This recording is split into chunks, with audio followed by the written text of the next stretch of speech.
Anyway, Ann Coulter's with it. It's infuriating. I mean, it's almost dereliction of duty how bad this was rolled out yesterday. Oh, I know, Sean. I know. It's a joke.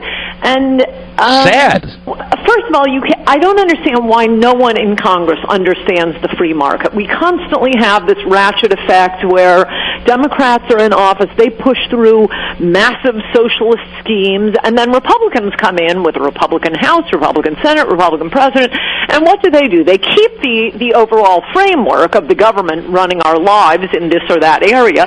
Take Department of Education, invented by Jimmy Carter as a sop to the teachers' unions. Ronald Reagan ran on eliminating the Department of Education, and 20 years later, George Bush is tinkering around the edges. We'll have no child left behind. No, we don't want tinkering. We want a free market. And whenever you hear people saying, as they always do, well, how are we going to make sure everyone has health insurance? Okay, for most of the last century, Soviet Union couldn't clothe its people, couldn't feed its people. Here in America, we totally solved the everyone be clothed problem. Everyone have shoes. Everyone have food. In fact, an infinite variety of food, even of something like orange juice. That is, as I wrote in a column recently, Russian President Yeltsin walked through a supermarket in Austin, Texas, and was blown away by the orange juice aisle. How did we do that, Sean? We did that through the free market, not by the government saying, well, if you're going to make orange juice, we have a series of mandates for you, and we're going to have the State Orange Juice Commission tell you that it has to have a spout and an easy pour spout, and only pure orange juice. You can't make mix-in mango juice.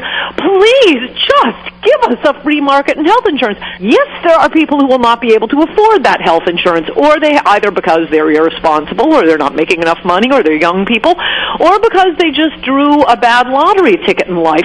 Okay, that's probably at most 3% of the country. Let's say it's something wild like 7%, 10%. That doesn't mean you deprive the other 300 million of us of being able to buy health insurance on the free market. And I would also add, we already have a model of this here in America, not only with car insurance, that's sold on the free market, that cute little gecko commercial. Number two, Obamacare, thank heaven for the Establishment Clause, was forced to give waivers to Christian groups who provide something they're not allowed to call insurance, but it's insurance. And you know how much that is? $50 a month. And that's with a teeny tiny little pool. If health insurance for young people, for healthy people, for the risk averse, if you could get catastrophic health insurance just in case you're hit by a car, you have a terrible skiing accident, you get a dread disease, if it were $50 a month, so many people would be buying it, would probably go down to $20 or $30 a month. Please just give us a free market and stop putting mandates or sending it back to these state insurance commissioners, the most corrupt institutions in the country. Could you imagine, and meanwhile, all of this, I'm being told there's a consensus bill being scored by the CBO. And then I put on, let's see, Dave Bratt and Jim Jordan and Mark Meadows and Louis Gohmert and then Marsha Blackburn, and I put on Rand Paul, other people, and they all say, nope, we're hearing this is in it, this is in it, this is in it, this is in it. Then I go and I write people, and I'm like, guys, they're not on board, and they have enough votes to kill it. I'm like, why aren't you talking together? Could you imagine if they actually had gotten in a room, they put together a bill that everybody agreed on and supported. Nobody gets everything they want. That's the way bills are written. But at the end of the day, it was on the principles you just described. Simple, basic, fundamental, conservative, free market principles. And imagine that if the president held a big event with all members of the House and Senate that are Republican supporting the bill and say, we are unified. This is our bill. Now, yes, I'm not. Maybe I'm just too outside the bubble. I mean, there are complications, but not for 90% of the American people. If you could make 90% of us happy, wouldn't you do it? You could do it in a single sentence in the bill. There shall be a free market in health insurance, period. The rest of the bill is all dealing with Medicaid, with trial lawyers, with laws that require hospitals to treat anyone who walks in. You have to have fraud investigators. But that's the 10% of people who are going to need either fully subsidized or partially subsidized health care for one reason or another, often not their fault. I'm not saying this with any venom here. Some people are just born with horrible problems. Of course we're going to pay for that. You have to make sure there isn't fraud. There's a lot of fraud in Medicare and Medicaid right now, thanks to our hardworking immigrants mostly. 90%. I write people, I'm like, guys, they're not on board, and they have enough votes to kill it. I'm like, why aren't you talking together? Could you imagine if they actually had gotten in a room, they put together a bill that everybody agreed on and supported. Nobody gets everything they want. That's the way bills are written.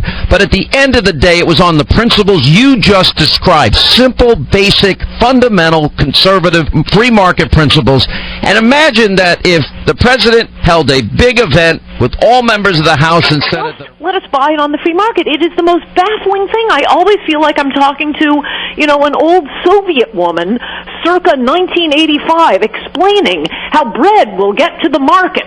No, we don't need the government to write these regulations. And don't tell me health care is important. Food is important. Housing is important. Clothes are important.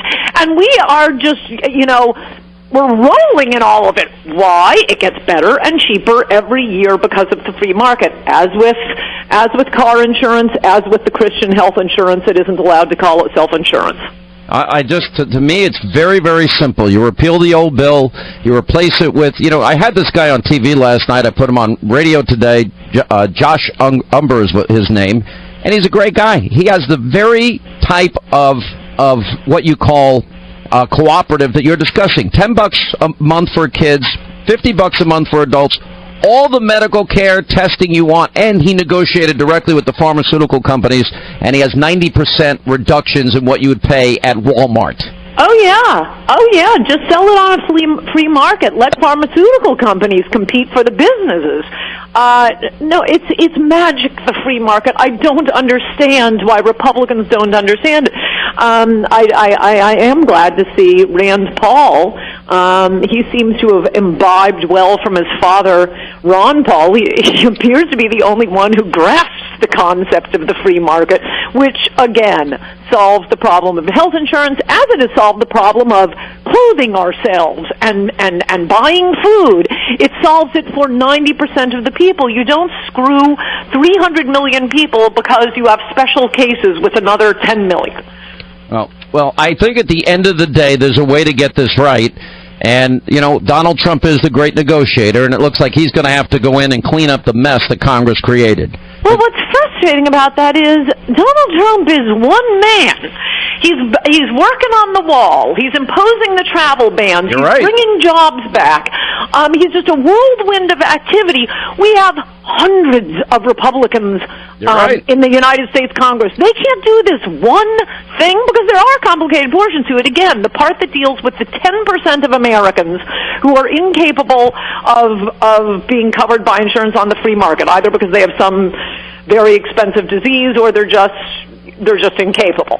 As Trump said, we don't let them die on the street. Don't worry, we never have. We have Medicaid, we have Medicare, we have veterans hospitals. All of that stuff needs to be fixed, but you don't wreck the free market for 90% of the public. Can you imagine if they had done this with food and clothes? And Coulter, I gotta tell you.